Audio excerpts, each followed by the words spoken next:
બોલો. તો કેમ છો વિદ્યાર્થીઓ, મજામાં? હા કે ના? બધા નાસ્તો કરીને આવ્યા ને? તો આજે તમારા શાળામાં કોનો કાર્યક્રમ છે? સ્વામી વિવેકાનંદનો. તો સૌથી પહેલા તો સરનો ખૂબ ખૂબ આભાર, એને આ કાર્યક્રમ માટે મંજૂરી આપી.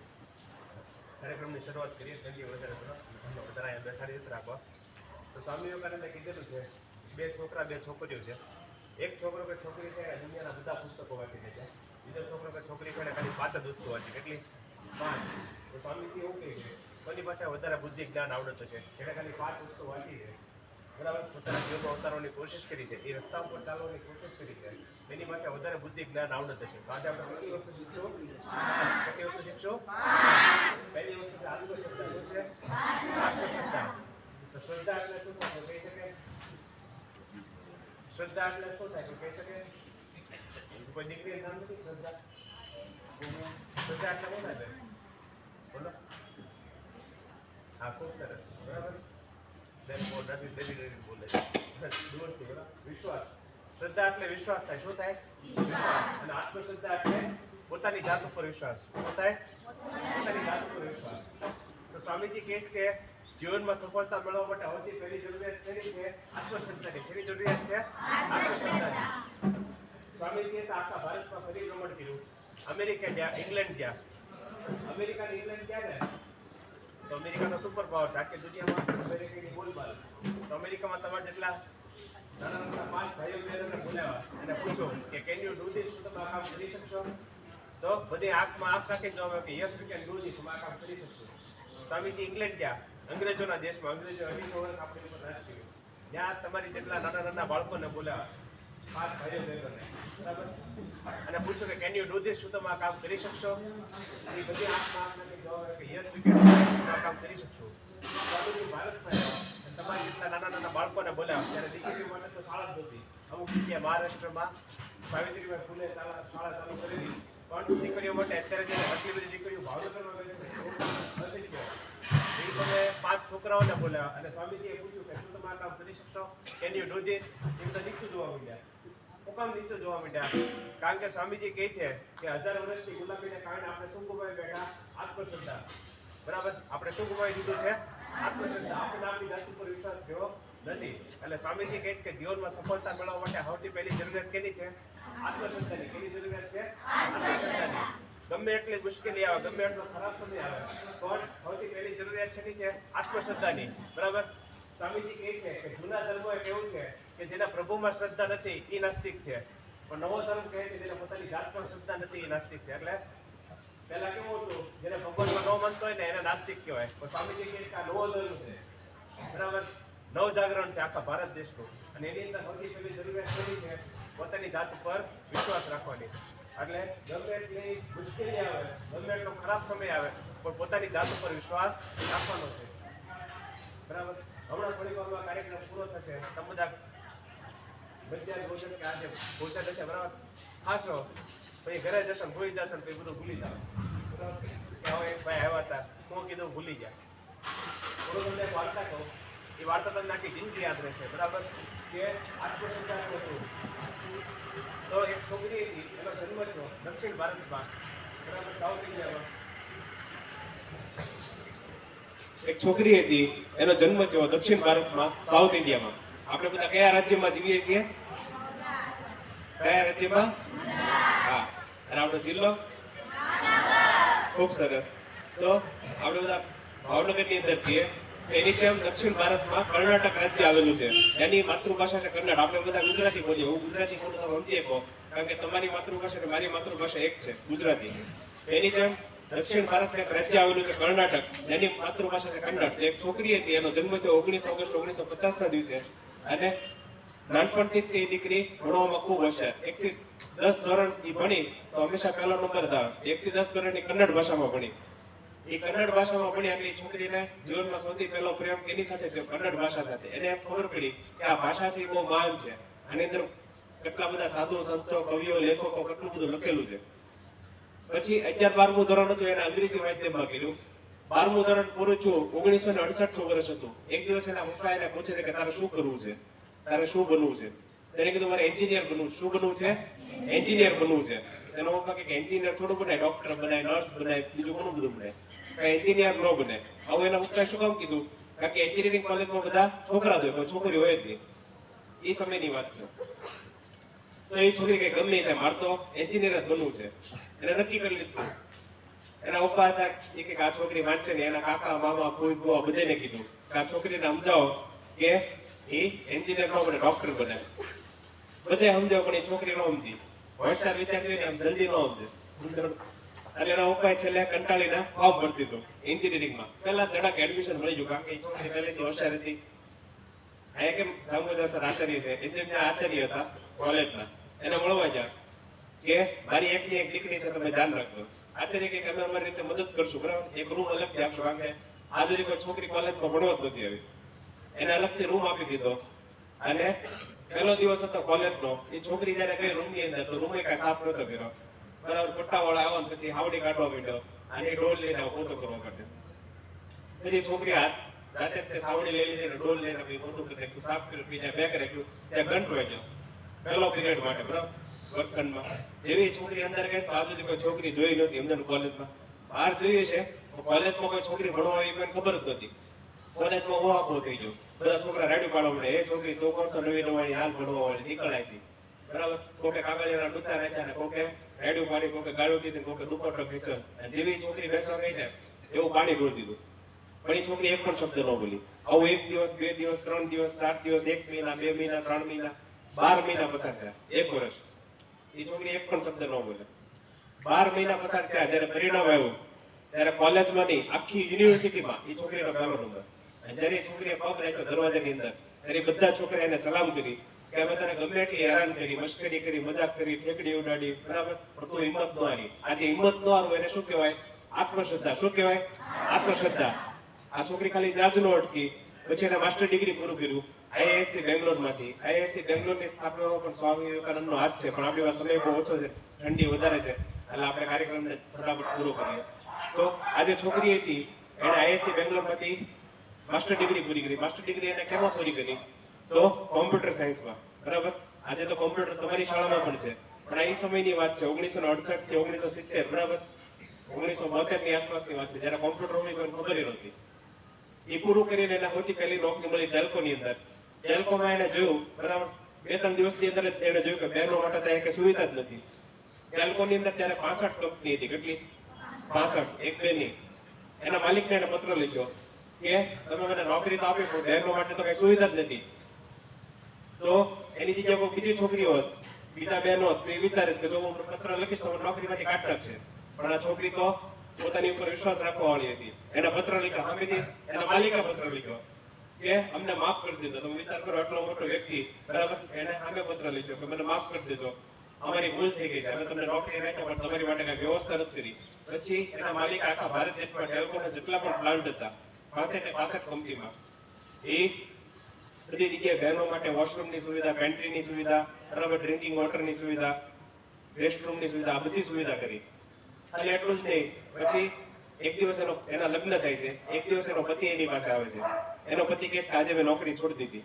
એ છોકરી એવું કીધું કાંઈ વાંધો નહીં, આપણી તકલીફમાં ભલે એક રોટી હોય, આપણે પ્રેમથી ખાશું, આપણે પૈસા માટે પાગલ નથી થવું. એનો પતિ કહે કે મારે કંપની ચાલુ કરવી છે. એ છોકરીએ કીધું પૈસા ક્યાંથી આવશે? એના પતિએ કીધું કે આપણે લોન લઈ લેશું. એ છોકરીએ કીધું કે ના.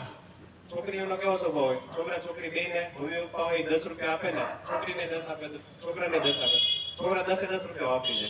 ભૂખ લાગે તો છોકરીને બહુ ભૂખ લાગે તો 5 રૂપિયા વાપરે, 5 રૂપિયા બચાવે, કારણ કે એને ખબર છે આજે ને તો કાલે પૈસાની જરૂર પડશે. છોકરીનો પહેલેથી સ્વભાવ હોય. આજે છોકરી નાનપણથી પૈસા બચાવતી હતી, લગ્ન સુધી એને 10,250 રૂપિયા બચાવેલા એ જમાનામાં, આજથી 50-60 વર્ષ પહેલા. એમાંથી 10,000 રૂપિયા પોતાના પતિને આપ્યા. એમાંથી કંપનીની શરૂઆત થઈ. આજે કંપની દુનિયાના 70 થી વધારે દેશોમાં, ખાલી આપણા દેશમાં નહીં, બીજા 69 દેશોમાં કામ કરે છે. 3 લાખથી વધારે માણસો કામ કરે છે. એટલા એ કંપનીની અંદર ભારતની એવી મોટામાં મોટી કંપની છે. આ બેન ખાલી ત્યાં જ ઉભા રહ્યા, પણ એ મેં તમને કીધું 1 થી 10 ધોરણની કઈ ભાષામાં ભણ્યા હતા? કન્નડ ભાષામાં. કઈ ભાષામાં ભણ્યા હતા? એને સૌથી પહેલો પ્રેમ કેની સાથે છે? કન્નડ ભાષા સાથે. તો એને કર્ણાટક રાજ્યમાં 60,000 પુસ્તકાલય ખોલ્યા. કેટલા? 60,000. ખાલી એટલું જ નહીં, એને કન્નડ ભાષાની અંદર 30 થી વધારે પુસ્તકો લખેલા છે. કેટલા? 16 પુસ્તકો તો મેં પોતે વાંચેલા છે, બરાબર. બાકીના 14 બાકી છે, પણ 16 પુસ્તકો મેં પોતે વાંચેલા છે. તો આ જે બેન છે એનું નામ શું છે? સુધા મૂર્તિ. શું નામ છે? Sudha Murthy. She paved the golden road for the womens of India. Bharat દેશની બહેનો માટે, દીકરીઓ માટે અને મહિલાઓ માટે જેને સોનેરી રસ્તો તૈયાર કર્યો, જેની પર ચાલીને લાખો કરોડો વ્યક્તિઓ આગળ આવી શકે છે, લાખો કરોડો દીકરીઓ પોતાનું જીવન સુધારી શકે છે. તો આજે છોકરીએ તેને પોતાના જીવનમાં કયો મંત્ર અપનાવ્યો? આત્મશ્રદ્ધાનો. કયો મંત્ર અપનાવ્યો? આત્મશ્રદ્ધાનો. ખાલી એટલું જ નહીં, તમે બધા શાળા કક્ષાએ રમત રમતો બરાબર. જે દિવસે હું ગુરુવારે આવ્યો હતો, એટલા બધા છોકરા જમવા બેઠા હતા. તો અમુક છોકરા હતા એ ખોખો રમતા હતા, કબડ્ડી રમતા હતા, અમુક છોકરીઓ હતી ફેરપદોડી રમતી હતી બરાબર. તો જો તમે શાળા કક્ષાએ સારી રમત રમો તો તમને ઇનામ મળે કે નહીં? પછી બીજા અને ડાયટ હોય બરાબર, જિલ્લા કક્ષાનો રમતોત્સવ હોય, તો બીજી શાળામાં જયારે તમે રમત રમવા જાઓ તો તમને ઇનામ મળે કે નહીં? મેડલ. હા કે ના? એની જેમ જયારે તમે ભારત દેશમાં સારું કામ કરો તો ભારત સરકાર તમને એવોર્ડ આપે. શું આપે? એવોર્ડ આપે, મેડલ આપે. એમાં 4 સૌથી મોટા મેડલ છે આખા ભારત દેશમાં. એનો ચોથો સૌથી મોટો એવોર્ડ છે પદ્મશ્રી, ત્રીજો સૌથી મોટો એવોર્ડ છે પદ્મભૂષણ, બીજો પદ્મ વિભૂષણ અને પહેલો ભારત રત્ન. તો 2006 ની સાલમાં ભારત સરકારે સુધા મૂર્તિને પદ્મશ્રીનો એવોર્ડ આપ્યો. ગયા વર્ષે 2023 સાલમાં ભારત સરકારે પદ્મભૂષણનો એવોર્ડ આપ્યો. અત્યારે 74 વર્ષની દાદી થઈ ગયા. જે છોકરીએ શરૂઆત કરી 1950 માં, અત્યારે 2024 ચાલે છે બરાબર. વર્ષ તો ખબર છે બધાને? 2024 ચાલે છે. અત્યારે દાદી થઈ ગયા, જીવે છે, ગુજરી નથી ગયા. અને અત્યારે શિક્ષક તરીકે ભણાવે છે કોલેજની અંદર મફતમાં. જે કોલેજ નહીં ભણ્યા હતા આજે યુનિવર્સિટી થઈ ગઈ છે બરાબર. બીબીસી કોલેજ ઓફ એન્જિનિયરિંગ હતું બરાબર, એ કેએલઈ યુનિવર્સિટી થઈ ગઈ અત્યારે અને એની અંદર ભણાવે છે મફતમાં. તો આ બધું કેને કારણે થયું? આત્મશ્રદ્ધાને કારણે. કેને કારણે થયું? આત્મશ્રદ્ધાને કારણે. એકવાર એક બહેનો માટે કામ કરવા ગયા બરાબર. એક ક્ષેત્ર છે, પુસ્તક છે 3000 સ્ટીચીસ બરાબર. એમાં એક પ્રસંગ લખેલો છે કે એકવાર હું બહેનો માટે કામ કરવા ગઈ. મેં જીન્સ પહેર્યું હતું, ટી શર્ટ પહેર્યું હતું બરાબર. બાકી તો બેંગ્લોર બાજુ આવેલું છે, સુધા મૂર્તિ એ બાજુ આવે સોફ્ટવેર એન્જિનિયર. તો બધી બહેનો હતી ને એને પથરા કર્યા. એ હિંમતદારી હતી, થાય આવું. એના ઉપકા હતા ને એની પાસે અરીસો લઈને ગયા અને દેખો આ ઈ છોકરી છે જે જીવનમાં કોઈ હિંમત નથી આપતી. એને કીધું કે જો તારે બહેનો માટે કામ કરવું હોય તો બહેનો જેવા કપડા પહેરે છે એવા કપડા તારે પહેરવા પડશે. પછી એ બહેનો જે ટ્રાઇબના હતા એવા કપડા પહેરીને એની પાસે ગયા અને સમજાવું કે તમે જે જીવન જીવો છો એ મુશ્કેલી ભર્યું જીવન છે, એમાંથી તમારે બહાર નીકળવું પડશે. અને પછી બધી બહેનોને ટ્રાન્સફોર્મેશન, એના જીવનમાં પરિવર્તન આવે છે અને એ જ બહેનો પછી એની માટે પ્લેનની ટિકિટ ખરીદે છે એના કાર્યક્રમમાં. બહુ અદ્ભુત પ્રસંગ છે બરાબર. તો તમારા આપણે વિનંતી કરી સાહેબને બરાબર, એસએમસી ની જે ગ્રાન્ટ આવતી હોય એમાંથી સુધા મૂર્તિના પુસ્તકો ખરીદે, સ્વામી વિવેકાનંદના પુસ્તકો આજે આપી શકે બરાબર, જેથી કરીને બહેનો દીકરીઓ જેટલી રાઈટ કરી છે એ પોતાનું જીવન શ્રેષ્ઠ બનાવી શકે. આ શું કહેવાય? આત્મશ્રદ્ધા. શું કહેવાય? આત્મશ્રદ્ધા. સ્વામી વિવેકાનંદ તો ત્યાં સુધી કહે છે કે આખી દુનિયા તમારી સામે દરબાર લઈને ઊભી હોય, તમારા મા બાપ ભાઈ બહેન મિત્ર વાલી શિક્ષક, હું પોતે શિક્ષક છું, આ લોકોની જેમ જ છે બરાબર, કેટલા વર્ષોથી ભણાવું છું. તો આખી દુનિયા તમારી સામે ઊભી હોય, હું તમારો વિરોધ કરતો હોય તો એ તમને તમારી જાત ઉપર શ્રદ્ધા હોવી જોઈએ. જો તમને તમારી જાત ઉપર શ્રદ્ધા હોય તો તમે ઇતિહાસ બદલી શકો. જો તમને તમારી જાત ઉપર શ્રદ્ધા ન હોય તો તમે કાંઈ ન કરી શકો. એટલે જીવનમાં સૌથી પહેલી જરૂરિયાત શેની છે? આત્મશ્રદ્ધાની બરાબર. બીજી વસ્તુ છે નિર્ભયતા. શું છે? નિર્ભયતા. નિર્ભયતા એટલે કોઈ પણ બાબતથી ડરવું નહીં. સ્વામીજી કહે કે જ્યારે તમે ડરો છો ત્યારે તમે જીવનમાં પ્રગતિ કરી શકતા નથી. એટલે સ્વામીજી કહે કે જીવનમાં જો પ્રગતિ કરવી હોય, ફટાફટ પ્રગતિ કરવી હોય તો ડરવાનું નહીં. સ્વામીજી હતા એનો જન્મ 12 જાન્યુઆરી 1863 ના દિવસે. 13-14 દિવસ પછી તે સ્વામીજીની જન્મ જયંતિ આવે છે બરાબર. તો ઉજવણી કરજો બરાબર. શિક્ષકોને વિનંતી કરજો કે સર અમારે સ્વામી વિવેકાનંદનો કાર્યક્રમ થયો હતો, પુસ્તકો વાંચેલા છે, અમારો કાર્યક્રમ કરવો છે. તો 12 જાન્યુઆરી 1863 ને દિવસે સ્વામીજીનો જન્મ થયો. સવારે 6 વાગ્યા થોડીક મિનિટની વાર હતી ત્યારે સ્વામીજીનો જન્મ થયો. 1984 માં ઇન્દિરા ગાંધીની સરકાર હતી.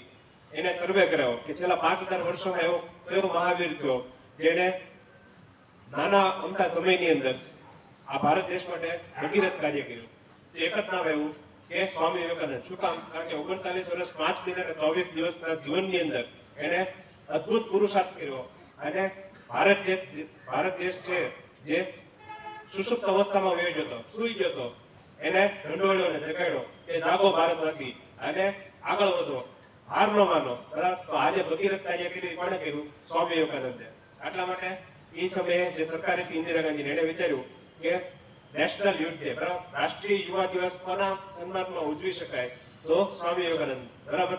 સ્વામી વિવેકાનંદનો જન્મ છે 12 જાન્યુઆરી 1863 ના દિવસે થયેલો. સવારે 6 વાગે થોડીક મિનિટની વાત હતી ત્યારે. અને એના મમ્મીનું નામ ભુવનેશ્વરી દેવી, એના પપ્પાનું નામ વિશ્વનાથ દત્ત. એના મમ્મી હતા એ બહુ ભક્તિપરાયણ હતા. એના પિતા હતા વિશ્વનાથ દત્ત, એ બહુ મોટા વકીલ હતા. ભારત દેશમાં કોઈ પણ મોટો કેસ લડવાનો હોય ને તેના પિતાને બોલાવે. તેના મમ્મી હતા એ નાનપણથી જ તેને મહાભારત રામાયણની વાર્તા કહેતા, કોઈ ભૂતની વાર્તા ન કહેતા. બરાબર?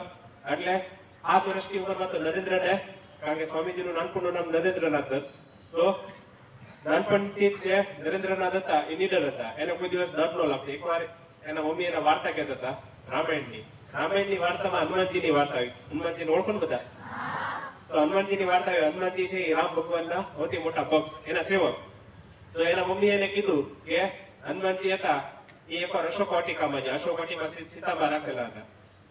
બરાબર? તો એને વીંટી આપવાની હતી, રામ ભગવાન આપી હતી કે રામ ભગવાન તમને લેવા આવશે. એ વીંટી આપી અને સીતામાને કીધું મને ભૂખ લાગી છે. તો સીતામાએ કીધું કે જેટલા કેળા પડી જાવ, જે લાગેલા છે એ નહીં, પણ જે કેળા નીચે પડી જાય પાકીને એ તું ખાઈ જા. આ વાર્તા કીધી એટલે સ્વામી વિવેકાનંદને ખબર પડી કે હનુમાનજીને કેળા બહુ ભાવે છે.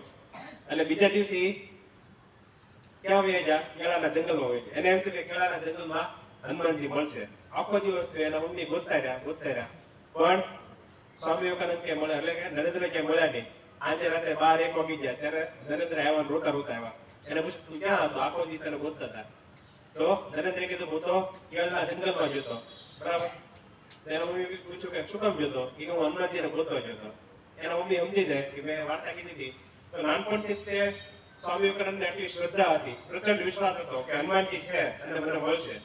એના મમ્મીએ પછી એને એમ કીધું કે હનુમાનજી રામ ભગવાનના કામે ગયા છે, આટલા માટે તને ત્યાં નહીં મળ્યો. પછી નરેન્દ્ર સમજી જાય છે કે એ હકીકતમાં ગયા છે. તો આટલી શ્રદ્ધા હતી ત્યારે એને આખા ભારત દેશનું નવજાગરણ કર્યું. તો નિર્ભયતા. બરાબર? એના મમ્મી હતા નાનપણથી એને મહાભારત રામાયણની વાર્તા કહેતા.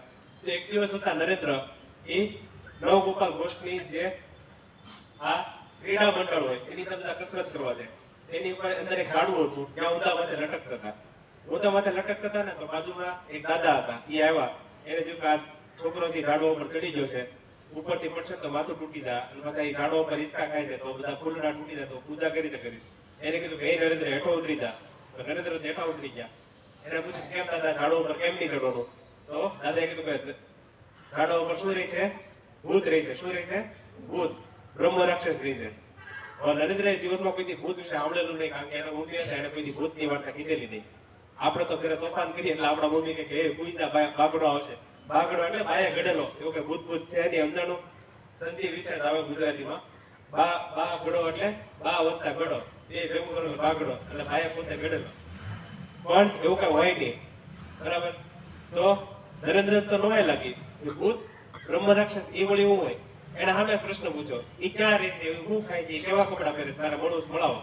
ઓલા દાદા હતા ને એ નરેન્દ્ર ડરાવા આવ્યો, દાદા ભાગી જાય કે આ તો બધા પ્રશ્ન પૂછે, દાદા ભાગી જાય. દાદા જેવા ભાગી જાય એટલે નરેન્દ્ર પાસે ઝાડવા ઉપર ચડી જાય અને હિંચકા ખાવા માંડ્યા.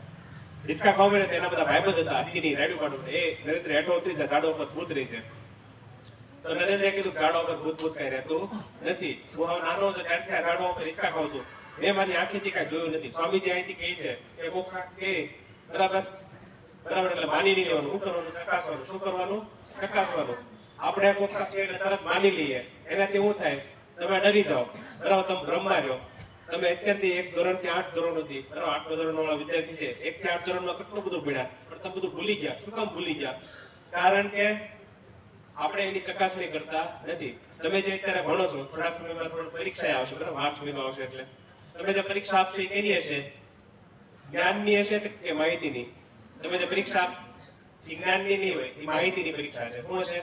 માહિતીની. માહિતી તમને ભૂલાઈ જશે. આજે તમે ચોપડી વાંચી, કાલ તમને ભૂલાઈ જશે. પણ જ્ઞાન હશે આખી જિંદગી યાદ રહેશે. તો જ્ઞાન મેળવી કઈ રીતે શકાય? તો સ્વામીજી અહીંથી કહે છે નિર્ભયતાથી કે કોઈ પણ બાબતથી ડરો નહીં. તમે એની ચકાસણી કરો. તમારા પુસ્તકમાં લખ્યું હોય, બરાબર, કે તખતેશ્વર મહાદેવ મંદિર ભાવનગરમાં આવેલું છે. સમાજ વિદ્યાની ચોપડીમાં એવું લખેલું હોય કે ભાવનગરના મહારાજા કૃષ્ણકુમાર સિંહજી હતા, એ નીલમબાગ પેલેસમાં રહેતા. તો તમારે આખીથી જોવાનું, માની નહીં લેવાનું. તમે જ્યાં જશો તો તમને આખી જિંદગી યાદ રહેશે. માની લો કે વિજ્ઞાનની 8મા ધોરણમાં એક પ્રયોગ આવે છે, બરાબર, લોહી ચુંબકનો મિલોની કાટનો પ્રયોગ આવે છે, તો એ માની નહીં લેવાનું, પોતે પ્રયોગ કરવાનો. કારણ કે 15 વર્ષ પછી, 20 વર્ષ પછી જ્યારે તમને ભાઈબંધ કે બેનપણી રસ્તા ઉપર મળશો ત્યારે તમને સાહેબનું નામ યાદ હશે, પણ વિષયમાં હું ભણ્યા ની યાદ નહીં હોય. ખાલી પ્રોજેક્ટ જે સાહેબે આપ્યો છે ને એ યાદ હશે. હું કામ? કારણ કે પ્રોજેક્ટ તમે પોતે કરેલો છે, એમાં તમે ગોખણ પટ્ટી વાપરેલી નથી. તો ત્યાં હું છું માહિતીનું જ્ઞાનમાં રૂપાંતર થયું, કારણ કે તમે માહિતીની ચકાસણી કરી. આટલા માટે સ્વામીજી કહે છે કે જે નિર્ભય લોકો હોય, જે ડરતા નથી, એ માહિતીનું જ્ઞાનમાં રૂપાંતર કરી શકે. કઈ રીતે? ચકાસણી કરીને. એટલે જીવનમાં કોઈ પણ કામ કે એટલે માની નહીં લેવાનું, બરાબર? ચકાસવાનું. એકવાર સ્વામીજી હતા, એ ફરતા ફરતા વારાણસી ગયા. ક્યાં ગયા? વારાણસી. ત્યાર તો એ સંન્યાસી બની ગયા હતા, પરિભ્રમણ કરતા હતા આખા ભારત દેશનું. તો વારાણસી ગયા ને તો વારાણસીમાં આટલા મોટા વાંદરા હોય. અમદાવાદ ને હવે તો આપણે જંગલો કેટલા બધા કાપી નાખ્યા, અહીંયા ઝાડવા છે, પણ અમદાવાદ જાવ તો ઝાડવા દેખાય નહીં, બરાબર? આ ઓછા ઝાડવા દેખાય તમને. તમે આંગળીના વેઢે ગણી શકો ને એટલા ઝાડવા દેખાય, કારણ કે ત્યાં બધે રોડ બની રહ્યા, બિલ્ડિંગો બની નાખી. અમદાવાદ વડોદરામાં જંગલ કપાઈ જાય એટલે આટલા વાંદરાઓ હવે માણસોની વસાહતમાં આવી જાય. તો મારા ભાઈબંધ ઉપરથી ન્યાયથી 10-15 વાંદરા ઉપર બેઠા છે. ઘણી વાર મારા ભાઈબંધ બારી ખોલે તો આવી ફળ લઈને ગયો છે વાંદરો. એટલે આવું થાય. તો આપણે ઝાડવા કાપી નહીં જાય, એને કારણે આવું બધા પ્રશ્નો છે. તો જ્યાં આટલા નાના વાંદરા, પણ વારાણસી જાવ તો એટલા મોટા વાંદરા. કારણ કે વારાણસી અયોધ્યા પાસે આવેલું. અયોધ્યામાં રામ ભગવાન ને હનુમાનજી મહારાજ હતા, સમજાણું? તો વારાણસીમાં શિવ ભવાની માતાના મંદિરે દર્શન કરીને સ્વામીજી પાછા આવતા હતા. એની પાછળ વાંદરા પડ્યા. હવે એક જ રસ્તો હતો આવવાનો ને જવાનો. એક બાજુ મંડી હતી, એક બાજુ તળાવ હતું. દર્શન કરીને જયારે પાછા આવતા હતા ત્યારે વાંદરા પાછળ પડ્યા. સ્વામીજી ડરતા નહીં, પણ જીવનમાં વાંદરા પાછળ પડે ત્યારે હું કરું ખબર નહોતી. તો વાંદરા પાછળ પડ્યા છે જોયું એટલે ઝડપથી હાલવા માંડ્યા. એ ઝડપથી હાલવા માંડ્યા તો વાંદરા ઝડપથી હાલવા માંડ્યા. બરોબર? વાંદરા ઝડપથી હાલ્યા એટલે સ્વામીજી દોડવા માંડ્યા. સ્વામીજી દોડવા તો વાંદરા દોડવા માંડ્યા. એક દાદા હતા ને ત્યાં રહેતા હતા, સમજાણું? એને કીધું, એને ખબર કે વાંદરા શું કરે, બધીની મશ્કરી કરે, મજાક કરે, કારણ કે વાંદરાનો સ્વભાવ હોય. એને રાડ પડી, હે stop and face the brute, સમજાણું? એને રાડ પડી, કારણ કે દાદા 80-90 વર્ષના હતા, એ સંન્યાસી હતા, એ યાદ રહેતા. એને રાડ પડી કે ઉભા રહ્યો અને દુષ્ટોનો સામનો કરો. આજે સ્વામીજીનો ફોટો છે આવી રીતે, બરાબર? એ ન્યુયોર્કમાં પડાવેલો છે. પણ ન્યુયોર્કની જે ભગીની મંડળ હતું, સિસ્ટર્સ ક્લબ, ત્યાં વાર્તા કરેલી સ્વામીજીએ કે જ્યારે જીવનમાં મુશ્કેલી આવે, શું આવે? મુશ્કેલી આવે ત્યારે એનાથી ભાગવાની કોશિશ ન કરો, બરાબર? અત્યારે તમારા જીવનમાં સૌથી મોટી મુશ્કેલી શું હોય? તમે બધા અત્યારે વિદ્યાર્થી છો, તમે બધા અત્યારે ભણવા આવો, તમારે ઓછા માર્ક આવે એટલે નાસી પાસ થવાનું નથી, હિંમત હારી જવાની નથી. ગણિત વિજ્ઞાન છે, સમાજ વિદ્યા છે, હિન્દી ગુજરાતી છે, એમાં માર્ક ઓછા આવે, શિક્ષક થઈ જાય તો હારી નથી જવાનું. શિક્ષકનું કામ જ છે, આ દુનિયામાં બે જેવા વ્યક્તિઓ છે જે તમારી પ્રગતિ ઉપર ખુશ થાય. એક તમારા માતા પિતા અને બીજો શિક્ષક. જે શિક્ષક તમને લાફો મારે છે એ તમને શુભેચ્છા પણ આપશે જો તમે પ્રગતિ કરશો તો, બરાબર? તમને બધાને એમ થાય કે આ શિક્ષક નકામા છે. નકામા નથી ભાઈ, પણ તમે કઈ કામ કરતા નથી એટલા તમને ખીજાય છે, સમજાણો? તમે જો ઘરે એકલા તોફાન કરતા હોય તો તમારી મમ્મી કંટાળી જાય. અમારે તો 40-50 વિદ્યાર્થીઓ નાચવાનો હોય, બરાબર? એટલે 300 વિદ્યાર્થી છે, 293. તો આટલા બધા વિદ્યાર્થી નાચવાનો હોય, શિક્ષકને ગુસ્સો તો આવે કે નહીં? પણ શિક્ષક તમારી પ્રગતિમાં રાજી થાય છે, શિક્ષક તમારી પ્રગતિમાં ખુશ થાય છે. એટલે શિક્ષક તમને ખીજાશે પણ કરી. હું કામ ખીજાશે? કારણ કે તમે પ્રગતિ કરી શકો એટલે. તમારું કઈ નુકસાન જાય એટલા માટે નહીં, બરાબર? Teacher is a great human being. Teacher is not a terrorist. Teacher આતંકવાદી નથી, સમજાણું? ટીચર બહુ મહાન વ્યક્તિ છે, પણ આપણે શિક્ષકોને કોઈ સમજી નથી શકતા, બરાબર? શિક્ષક લાફો મારે તો શિક્ષક ગણિત ભણાવતો તો આપણે ગણિત આપણે ઘા કરી દો, ગણિત ભણવું જ નથી, પછી આપણે મીંડું આવો મોટું, સમજાણું? એટલે એનાથી કઈ પ્રગતિ ન થાય. પણ જો શિક્ષક આપણને ખીજાણો હોય તો આપણે કઈ રીતે વિચારવાનું, આપણે વિચારતા નથી આવડતું. સ્વામીજી કહે છે કે જ્યારે જીવનમાં મુશ્કેલી આવે ત્યારે વિચારોની પરિવર્તન કરવું જોઈએ. જો શિક્ષક આપણને ખીજાય છે તો આપણે નક્કી કરવું જોઈએ કે આ શિક્ષક આ વર્ષે આપણને ખીજાણો, આગલા વર્ષે ન ખીજાય એવું હું કરીશ. તો આપણે એવું કઈ કરતા નથી, આપણે આળસુના પીર છીએ, સમજાણું? આપણે પેન નો ઉપાડીને લીટો કરતા નથી, એ દાખલા ક્યાંથી આવડે? તો સ્વામીજી કહે છે કે નિર્ભય બનો. શું બનો? નિર્ભય બનો. તો સ્વામીજી હતા એ વારાણસીમાં હતા. આજે ફોટો પડ્યો, બરાબર? મેં તમને કીધું ન્યુયોર્કની સભામાં, જ્યાં સ્વામીજીએ કીધેલું કે જયારે મુશ્કેલી આવે, બરાબર, ત્યારે ડરવાનું નથી. તમારે અત્યારે માર્ક ઓછા આવે તો ડરવાનું નથી, પણ નક્કી કરવાનું હું આ કરીશ, બરાબર? આત્મશ્રદ્ધા રાખવાની, પોતાની પર વિશ્વાસ રાખવાનો અને નક્કી કરવાનું, ટાર્ગેટ તૈયાર કરવાનો કે આ હું કરીશ તો થશે, બરાબર? તો ડરવાનું નથી. એકવાર સ્વામીજી તો અમેરિકામાં હતા. અને અમેરિકામાં આવી એક સભા હતી, એમાં સ્વામીજી બોલ્યા કે જેને ઈશ્વર દર્શન કરેલા હોય એના જીવનમાં કોઈ દિવસ ડર ન લાગે. તો ત્યાં બધા કાઉબોયઝ હતા. કાઉબોયઝ એટલે કે આપણે ગુજરાતીમાં એને ભરવાડ કહીએ, પણ અમેરિકામાં કાઉબોયઝ હોય ને ગોળ ટોપી પહેરે, હાથમાં બંદૂક રાખે, પગમાં હોલબૂટ પહેરેલા હોય, ઘોડા ઉપર ફરતા હોય. એ બધા જે કાઉબોયઝ હતા એને નક્કી કર્યું કે સ્વામીજીને આપણે ગામડામાં બોલાવીએ. સ્વામીજીને એના ગામડામાં બોલાવ્યા અને એક ટીપડા ઉપર ટીપડો રાખી દીધું અને સ્વામીજીને કીધું કે સ્વામીજી આ ટીપડા ઉપર ઉભા થઈ જાઓ. અને સ્વામીજી ટીપડા ઉપર ઉભા રહ્યા ત્યારે કીધું કે તમે તમારા હિન્દુ ધર્મ વિશે ભાષણ આપો. એ બધા કાઉબોય જતા દૂર વહી ગયા અને હાથમાં બંદૂક હતી. બરાબર, સ્વામીજી તો ભાષણ આપવાનું ચાલુ કર્યું. એ બધા કાઉબોય ગોળીઓ મારવાની ચાલુ કરી. અમુક ગોળીઓ માથા ઉપરથી પસાર થાય, કાન પાસેથી પસાર થાય, હાથ પાસેથી પસાર થાય, પગ પાસેથી પસાર થાય, બધી ગોળીઓ ખાલી થઈ ગઈ. સ્વામીજીનું ભાષણ પૂરું થયું ત્યારે બધા કાઉબોય તાળી ઉગાડી કે તમે જે બોલો છો કે તમે નીડર છો એ સાચી વસ્તુ છે. બરાબર, તો સ્વામીજી નીડર હતા. એકવાર સ્વામીજી હતા એ કાશ્મીરમાં હતા. કાશ્મીરમાં હતા તો સ્વામીજીએ જોયું હતું કે સામેથી વાઘ આવે છે. તો સ્વામીજીએ ભગવાનને પ્રાર્થના કરી કે હે ભગવાન, મને ભૂખ લાગી છે, આ વાઘને ભૂખ લાગેલી છે, તો વાઘ ભલે મને ખાઈ જતો. કારણ કે સ્વામીજી કેટલા બધા દિવસથી પરિભ્રમણ કરતા હતા. 15-20 દિવસથી ખાવાનું નહોતું મળ્યું, કેટલા દિવસથી પાણી પીવાનું નહોતું મળ્યું. એટલે સ્વામીજી આ બેભાન જેવી હાલતમાં હતા. એને ભયંકર ભૂખ લાગી હતી. તો સ્વામીજી સામેથી વાઘ આવતો જોયો. તો સ્વામીજી આવું એક ઝાડવું હતું જ્યાં ટેકે બેસી ગયા અને સ્વામીજીએ ભગવાનને પ્રાર્થના કરી, હે ભગવાન, આ વાઘ ભલે મને ખાઈ જતો, કારણ કે મને ભૂખ લાગે છે, વાઘને ભૂખ લાગે છે. તો સ્વામીજી અહીંયા બેસી રહ્યા. થોડી વારમાં વાઘ આવ્યો અને વાઘ સ્વામીજીને સૂંઘીને વયો ગયો. આ ઘટના ઉપરથી ખબર પડે કે સ્વામીજી જીવનમાં કોઈ દિવસ ડરતા નહીં. એટલે જીવનમાં કોઈ દિવસ ડરવાનું નથી. જો તમે જીવનમાં ડરશો તો તમે પ્રગતિ કરી નહીં શકો. બરાબર, પણ ડરવાનું નથી એનો મતલબ એમ નથી કે દાદાગીરી કરવાની, સંધાણું ભેસ સાહેબ સંધાણું એવું નથી કરવાનું. બરાબર, આ તમે ભણવા આવો છો. બરાબર, આપણે આ દાદાગીરી કરવા નથી આવતા, પહેલાથી કહી દો. એટલે સૌથી પહેલી વસ્તુ આપણે શું શીખ્યા? આત્મશ્રદ્ધા. શું શીખ્યા? આત્મશ્રદ્ધા. બીજી વસ્તુ નિર્ભયતા. ત્રીજી વસ્તુ છે એકાગ્રતા. શું છે? એકાગ્રતા. એકાગ્રતા એટલે શું? તો સ્વામીજી કહે છે કે બે છોકરા બે છોકરીઓ છે. બરાબર, એક છોકરો કે છોકરી છે એનો ક્લાસમાં પહેલો નંબર આવે, બીજો છોકરો છોકરી છે એનો ક્લાસમાં છેલ્લો નંબર આવે. આવું કેમ બોલે? શિક્ષક એક જ છે, મેડમ એક જ છે, પણ એકનો પહેલો નંબર આવે, એકનો છેલ્લો નંબર આવે. આની પાછળનું કારણ શું? આની પાછળનું કારણ છે એકાગ્રતા. શું છે? એકાગ્રતા. તો સ્વામીજી કહે છે કે સ્વામીજી ખાલી યાદ નથી રાખતા, સ્વામીજી એમ પણ કહે છે કે અમીર માણસ વચ્ચે અને ગરીબ માણસ વચ્ચે, અમીર માણસ છે એની પાસે એકાગ્રતા વધારે છે, ગરીબ માણસ છે એની પાસે એકાગ્રતા ઓછી છે. સફળ વ્યક્તિ છે એની પાસે એકાગ્રતા વધારે છે, નિષ્ફળ વ્યક્તિ છે એની પાસે એકાગ્રતા ઓછી છે. તો સ્વામીજી કહે છે એકાગ્રતા જીવનનું સારભૂત તત્વ છે. તો આપણી પાસે એકાગ્રતા છે કે નહીં કઈ રીતે ખબર પડે? તો આપણે 3 પ્રયોગ કરીએ. તૈયાર બધા? હા કે ના? હા કે ના? તો ટટ્ટાર બેસો હાલો બધા. અહીંયા હાથ રાખો, જમણો હાથ અહીંયા રાખો. બરાબર, તમારો ચહેરો આ બાજુ છે, તમારો ડાબુ નાક આ બાજુ છે. બરાબર, તો ડાબા નાકમાંથી કેટલા બહેનો ભાઈઓને શ્વાસ આવે છે જોવાનું. તમારું ડાબુ નાક આ બાજુ છે. બરાબર, ડાબુ નાક આ બાજુ છે, કેટલા ભાઈઓ બહેનોને શ્વાસ આવે છે કહેવાનું. કોઈને ડાબા નાકમાંથી શ્વાસ આવે છે? એક જ સેકન્ડમાં ખબર પડે. કોઈ નહીં? બરાબર, આ પહેલો પ્રયોગ પૂરો થઈ ગયો. બરાબર, બીજો પ્રયોગ ફરીથી અહીંયા હાથ રાખો. તમારું જમણું નાક, બરાબર, તમારું જમણું નાક આ બાજુ છે, ચહેરો આ બાજુ છે. એટલે તો જમણા નાકમાંથી કેટલા બહેનો ભાઈને શ્વાસ આવે છે? હમણાં કીધું ડરો નહીં, એકબીજા હું જોઈશ કે કોઈ અંગલ યુવતી કરે તો હું કરું. આ તો ફાંસી નથી આપી દેવાનું. આ શાળા છે, અમદાણું. કોઈ જમણા નાકમાંથી શ્વાસ, કોઈ શ્વાસ જ નથી લેતું. શ્વાસ વગર જીવો તો બધા. હા, ખૂબ સરસ. હા, હાથ હેઠળ રાખો. આ બીજો પ્રયોગ પૂરો થઈ ગયો. ફરીથી હાથ રાખો. ત્રીજો પ્રયોગ. બંને નાકમાંથી, ડાબા અને જમણા બે નાકમાંથી કેટલા બહેનો ભાઈઓને શ્વાસ આવે છે?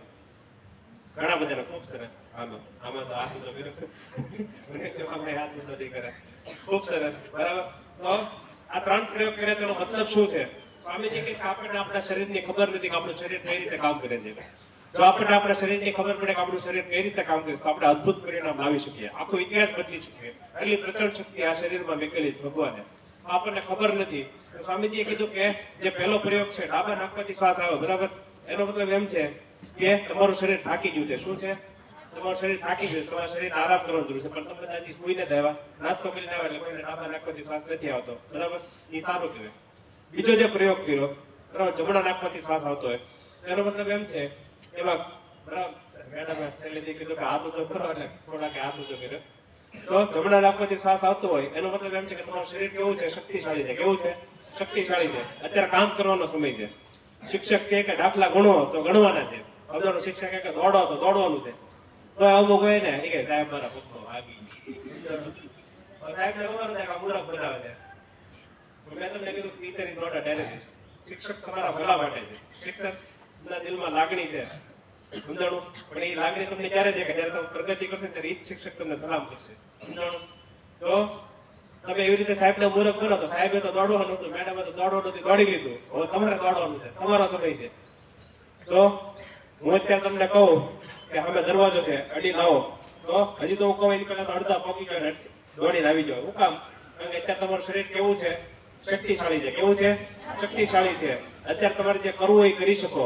તમે 80 વર્ષના ડોવા થઈ જાઓ, બરાબર, તમને 4 જણા ટીંગા ટોળી કરીને લઈ જતો હોય, લાકડી જે હાલતા હું તમને કહું કે ભાઈ સામે જાઉં, એ બાપા મને ન કહો, મને ન કહો. સમજાણું? શું કામ? કારણ કે તમારું શરીર કેવું થઈ ગયું છે? નબળું થઈ ગયું છે. કેવું થઈ ગયું છે? નબળું. ત્યારે કાંઈક મહાન કાર્ય થઈ શકે નહીં. એટલા માટે સ્વામીજીએ કીધું કે જે કાંઈ કરવાનું છે અત્યારે કરવાનું છે. અકબર બિરબલની વાર્તા સાંભળેલી? એની એક વાર્તા કહું તમને, એટલે ખબર પડશે સ્વામીજી જે કહેવા માંગે છે. એકવાર અકબર રાજા હતા ને એને બિરબલને પૂછ્યું કે આ દુનિયામાં એવું કોણ છે કે જે બધું કરી શકે? તો બિરબલે સીધો જવાબ આપ્યો, કારણ કે બિરબલ તો સૌથી બુદ્ધિશાળી વ્યક્તિ આ દુનિયામાં. એને કીધું કે નાના બાળકો. અકબર કે બહુ મજાક કરે છે, આ જ્યારે મજાક જ કરતો. કારણ કે રાજા હોય, રાજાને તો તરત વિશ્વાસ આવે નહીં. એક દી છે ને બિરબલ નક્કી કર્યું આ વાળા એમ નહીં સમજે, ભલે રાજે રહ્યો. એને કીધું રાજાને જાવો જ એક દી બહાર. રાજા એકવાર શિકાર કરવા જાવ. સમજાણું? અકબર રાજા. તો બિરબલ એકલા હતા. બિરબલે તમારે જેટલા નાના નાના બાળકોને બોલાવો, આયા આવો બાળકો. બાળકો તરત આમ દોડીને આવ્યા. એને કીધું બોલો બિરબલજી, શું કરવાનું છે? એને કીધું ખાડો કરો. સમજાણું? તો તમારા જેટલા બાળકો હતા એને તો ઘડીકમાં ખાડો કરી નાખ્યો બહુ મોટો, અને ધૂળ કાઢી કેટલી બધી. અને પછી બિરબલે કીધું આ જે ધૂળ છે એનાથી પાળો બનાવી નાખો મહેલ ઉપર, અને પાળો બનાવી નાખ્યો. પછી બિરબલ એવું કીધું કે આ પાળો છે તોડી નાખો અને પાછી માટીથી જમીનમાં નાખજો. પછી 2-3 દિવસ પછી અકબર હતા ને શિકાર કરીને આવ્યો. સમજાણું? અને એ વિચારો પડી કે આવું આ આશ્ચર્ય હું, કારણ કે પાળો જયારે બાળકોએ બનાવ્યો ત્યારે બિરબલે શું કર્યું? બિરબલે મહાવત હોય ને બોલે, મહાવત એટલે શું થાય ખબર છે? મહાવત એટલે જે હાથીને રાખે ને એને મહાવતને બોલાવ્યા અને એને કીધું હાથીને ઉપર ચડાવી દો. હાથી પક્ષી છે કે પ્રાણી છે? હાથી ઉડી શકે? બરાબર, પક્ષી ઉડી શકે, હાથી ન ઉડી શકે. તો હાથી ઉપર ચડાવી દીધો. રાજા વિચારો પડી હાથી ઉપર પહોંચ્યો કઈ રીતે? ત્યારે બિરબલે કીધું કે નાના બાળકો છે એને હાથી ઉપર પકડ્યો. તમે હાથી ઊંચો કરી શકો? પણ તમે બધા ભેગા થાવ તો ઊંચો થઈ જાય કે નહીં હાથી? હા કે ના? એટલા માટે સ્વામીજી કહે છે કે અત્યારે આ જ સમય છે જે કાંઈ કરવાનો છે. 80 વર્ષની ઉંમરે કાંઈ થતું નથી. જે કાંઈ કરવાનું છે અત્યારે કરવાનું છે. એટલા માટે સ્વામીજી કહે છે કે એકાગ્રતા હોવી ખૂબ જરૂરી છે. તો આપણને ખબર પડી કે જમણા નાકમાંથી શ્વાસ આવતો હોય ત્યારે કામ કરવાનો સમય છે. શિક્ષક દાખલા ગણાવે તો ગણવાના છે, શિક્ષક હોમવર્ક આપે તો કરવાનું છે. આપણે બધા શું કરીએ? શિક્ષક અહીંથી કાંઈક હોમવર્ક આપ્યું હોય, બરાબર, શિક્ષક અહીંથી કાંઈક હોમવર્ક આપ્યું હોય, આપણે સીધા જાય એટલે સીધો થેલાનો ઘા કરી દઈએ. સમજાણું? અને પછી રમવા વયા જઈએ, સાયકલ હકાલો વયા જઈએ, ફરવા વયા જઈએ. બીજા દિવસે આપણે શાળા ચાલુ થાય ત્યારે થેલો ગોતો પડે, ક્યાં ઘા કર્યો હતો. સમજાણું? પછી શિક્ષક પૂછે કે તે હોમવર્ક કર્યું છે? સમજાણું? તો તમે એમ કહો ના ના. તો શિક્ષક હું તમારી આરતી ઉતારે, તમારો ફોટો છાપીને આવ્યો તમારી આરતી ઉતારે કે નહીં? તો બહુ મહાન કાર્ય કરી આવે. બરાબર? જો તમે કામ નથી કરો તો શિક્ષક તમને ખીજાશે. બરાબર? મારો આ જીવનમાં હું કેટલા વર્ષોથી ભણાવું છું, બરાબર, 14 વર્ષથી. મેં જોયેલું છે કે છોકરીને હું ખીજાણું એટલે બીજા દિવસે બુક તૈયાર હોય. કારણ કે છોકરીઓને પોતાની ઇજ્જત વાલી છે. સમજાણું? છોકરાને એવું નથી, સાહેબ ભલે લાફો મારશે, આપણે ત્યાં બહાર બેઠા બેઠા હવા કાઢે. સમજાણું? છોકરાને એવું હોય, છોકરાને લાફો કરે છે કે હાલ એક લાફો કરતો આજે બીજો એક લાફો ખાય છે. છોકરીઓનું કેવું હોય, છોકરીઓ તમે એકવાર ખીજાણા હોય ને આખી રાત જાગશે પણ એ બુક પૂરી કરીને આવશે. આ મેં જોયેલું. એટલા માટે છોકરીઓ બધા ક્ષેત્રમાં આગળ છે. શું કામ? કારણ કે they love their self respect. છોકરાઓને એવું કઈ હોતું નથી. જે રીતે છોકરાઓને પોતાની ઇમેજ પસંદ આવશે, બરાબર, કે મારી ઇજ્જત જશે, એ રીતે છોકરાઓ પ્રગતિ કરશે. તો સ્વામીજીએ કીધું કે જયારે જમણા નાકમાંથી શ્વાસ આવતો હોય ત્યારે કામ કરવાનું છે. શું કરવાનું છે? કામ કરો, બેસી નથી રહેવાનું. બરાબર? સ્વામીજી પાડો જોયેલો? પાડો પાડો શું કરે? બોલો, પાણીમાં પડ્યો હોય ને કઈ કામ કરે? બીમાર પડે? સ્વામીજી કહે છે કે આપણે પાડા નથી. We are not animals, we are human beings. બરાબર? એટલા માટે સ્વામીજી કહે છે કે it is better to wear out than rust out. એટલા માટે સ્વામીજી કહે છે કે બીમાર પડવાના ડરથી તમે કામ નથી કરતા, એને કારણે તમે તમારી જિંદગીની દુર્ગતિ કરો છો. એટલા માટે જયારે કામ કરવાનો સમય આવે ત્યારે કામ કરજો. આપણે માણસ છીએ, ભગવાને આપણને જન્મ આપ્યો છે તો કામ કરવાનું. બરાબર? અને જે છેલ્લું જોયું બે નાકમાંથી શ્વાસ આવતો, બરાબર, તો એમાં ઘણા બધા વિદ્યાર્થીઓ આ ઊંચો કર્યો હતો, બહેનો ભાઈ. તો બે નાકમાંથી શ્વાસ આવતો એનો મતલબ એમ છે કે તમારું શરીર છે બરાબર, તમારું મન છે એ અત્યારે એકાગ્ર છે. શું છે? મન છે એ અત્યારે એકાગ્ર છે. જેટલા બહેનો ભાઈઓને ડાબા જમણા નાકમાંથી શ્વાસ આવતો હોય એનો મતલબ એમ છે કે હું અત્યારે જે બોલું છું એની ઉપર તમારું ધ્યાન છે. બાકી બધાનું શરીર તો અહીં બેઠું છે પણ એના મનમાં વિચાર આવતો હોય આ કાર્યક્રમ પૂરો થાય તો આમ ભાગી વયો જાઓ, નાસ્તો કરો વયો જાઓ, બરાબર, ઘરે ભાગી જાઓ, રિસેસ કરો વયો જાઓ, એના વિચાર આવતા હોય. હમણાં સાહેબ જાય તો હારું, જ્યારે બોલ કરે સમજાણું, આવા વિચાર આવતો હોય. તો ત્રણ વસ્તુ છે. ડાબા નાકમાંથી શ્વાસ આવતો હોય ત્યારે તમારું શરીર થાકી ગયું હોય, જમણા નાકમાંથી શ્વાસ આવતો હોય ત્યારે તમારું શરીર શક્તિશાળી હોય, ત્યારે કામ કરવાનો સમય છે, બરાબર. અને જ્યારે બંને નાકમાંથી શ્વાસ આવતો હોય ત્યારે તમારું મન એકાગ્ર છે. તો જે છોકરો કે છોકરીનો પહેલો નંબર આવતો હોય ક્લાસમાં, એના બે નાકમાંથી જે શ્વાસ આવતો હોય એનો સમય કેટલો હોય? 10 કલાક, 15 કલાક. અને જે આઉટ ફોર્ટ વિદ્યાર્થી હોય, બરાબર, જેને 0 માર્ક આવતો હોય, 5 માર્ક આવતો હોય, 10 માર્ક આવતો હોય, શિક્ષક એને કેટલું ખીજાય, કઈ કરતો ન હોય, બરાબર, એની પાછળનું કારણ શું છે? એની પાછળનું કારણ છે એની પાસે એકાગ્રતા નથી. તો એકાગ્રતા વધારી કઈ રીતે શકાય? બરાબર, આપણને એવો પ્રશ્ન થાય છે કે એકાગ્રતા વધારી કઈ રીતે શકાય? તો આપણે એક પ્રયોગ કરીએ. તૈયાર બધા? હા કે ના? બધા રટ્ટા રહેશો. તમારો જમણો અંગૂઠો છે ને જમણા નાક ઉપર રાખો, બરાબર. જમણો અંગૂઠો જમણા નાક ઉપર રાખો. ડાબા નાકથી શ્વાસ લેવાનો છે. કેટલી સેકન્ડ? 4 સેકન્ડ. 1 2 3 4, બરાબર. પછી બંને નાક બંધ. પછી જમણા નાકથી શ્વાસ છોડવાનો, પછી જમણા નાકથી શ્વાસ લેવાનો, પછી બંને નાક બંધ, પછી ડાબા નાકથી શ્વાસ છોડવાનો. આ એક માળા પૂરી થઈ. કેટલી? એક માળા પૂરી કરતા 24 સેકન્ડ લાગે. કેટલી? ઘડિયાળમાં સમય જોતા આવડે છે ને? 4 માળા કરવાની. કેટલી? 4 માળા ક્યારે કરવાની? સવારે ને સાંજે. સવારે 4 થી 8 માં અને સાંજે 6 થી 8 માં. શું કામ કરવાની? આપણે બધા વિદ્યાર્થી છે, આપણે પ્રશ્ન થવો જોઈએ, બરાબર, કોઈ પ્રશ્ન પૂછવાની. એટલા માટે કરવાની કારણ કે જ્યારે તમે સવારે શાળાએ આવો, પછી શાળાએથી ઘરે જશો ત્યારે રોડ ઉપર વાહન હાલતા હોય કે નહીં? રિક્ષા, બસ, ખટારો એવું બધું હાલતો હોય કે નહીં? એ બધા શું ઉડાડે? ધૂળ ઉડાડે કે નહીં? એવી ધૂળ ક્યાં જાય? નાકમાં જાય. ક્યાં જાય? નાકમાં. નાકમાંથી ક્યાં જાય? કરોડરજ્જુમાં જાય. એકવાર બધી ધૂળ કરોડરજ્જુમાં જાય એટલે તમારી એકાગ્રતા ઘટી જાય. આજે તમે અત્યારે કર્યું એને નાડી શુદ્ધિ કહેવાય. શું કહેવાય? નાડી શુદ્ધિ. 4 જ વાર કરવાની, વધારે વાર નહીં કરવાની. કોકને પછી એમ થાય કે રાતોરાત કરવાનું પર લેવું આખી દુનિયામાં, એમ નહીં, હમણાં 200-500 વાર કરે એવું નહીં, ખાલી 4 જ વાર કરવાની, બરાબર. પણ 4 વાર કરવાની પછી શું કરવાનું? તો આવી રીતે હાથ રાખવાનો. કેમ હાથ રાખવાનો? આમ હાથ રાખવાનો. અને જ્ઞાન મુદ્રા કહેવાય. આવી રીતે હાથ રાખીને બંને હાથ ગોઠણ ઉપર રાખવાના, બરાબર. બંને હાથ ગોઠણ ઉપર રાખવાના અને પછી આંખ બંધ કરવાની. શું કરવાનું? આંખ બંધ કરવાની. આંખ બંધ કરીને પછી હું જે બોલું છું, બરાબર, એ સાંભળજો. આંખ બંધ કરો બધા. આંખ બંધ કર્યા પછી જોવાનું છે કે તમને કેવા વિચાર આવે. સારા વિચાર આવે છે, ખરાબ વિચાર આવે છે, ફરવા જવાના વિચાર આવે છે, બરાબર, જમવાના વિચાર આવે, સાયકલ હકાવવાનો વિચાર આવે, બરાબર, વર્ગખંડમાં જવાના વિચાર આવે છે, મેડમને મળવાના વિચાર આવે, સરને મળવાના વિચાર આવે. જે કાંઈ વિચાર આવતા ખાલી જોવાના. આવું કેટલી મિનિટ કરવાનું? ખાલી 2 મિનિટ. કેટલી મિનિટ? 2 મિનિટ. આવું બધા ખોલી નાખો. ક્યારે કરવાનું? સવારે 4 થી 8 માં, સાંજે 6 થી 8 માં. શું કામ કરવાનું? 2 મિનિટ આમ કરો ને એટલે તમારું મન શાંત થાય. બીજા વિશ્વયુદ્ધ પછી, બીજા વિશ્વયુદ્ધનો કઈ અભ્યાસ આવે છે મેડમ સોશિયલમાં? બીજા કઈ વાંધો નહીં. બીજા વિશ્વયુદ્ધનો કઈ અભ્યાસ આવે છે મેડમ?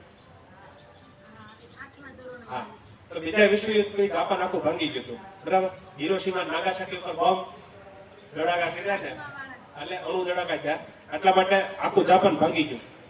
પછી 1960 સુધી જાપાનનો કઈ દસકો જ નહોતો. જાપાનનો કોઈ ઓળખતું નહીં. તો ત્યાંના જે શિક્ષણ મંત્રી હતા ને એને વિચાર્યું કે જાપાનની તો ક્રાંતિ લાવે તો શું કરવું પડે? એને બધી શાળામાં, અત્યારે મેં તમને કીધું ને, હમણાં 10 મિનિટમાં કાર્યક્રમ પૂરો થઈ જશે. મને ખબર તમને ઠંડી લાગે છે, બરાબર, મને લાગે હું માણસ જ છું, એટલે 10 મિનિટમાં કાર્યક્રમ પૂરો કરીએ. મને તમારી કરતા વધારે ઉતાવળ છે, કોઈ બહેનો ભાઈઓને બીમાર ન પડે, બરાબર.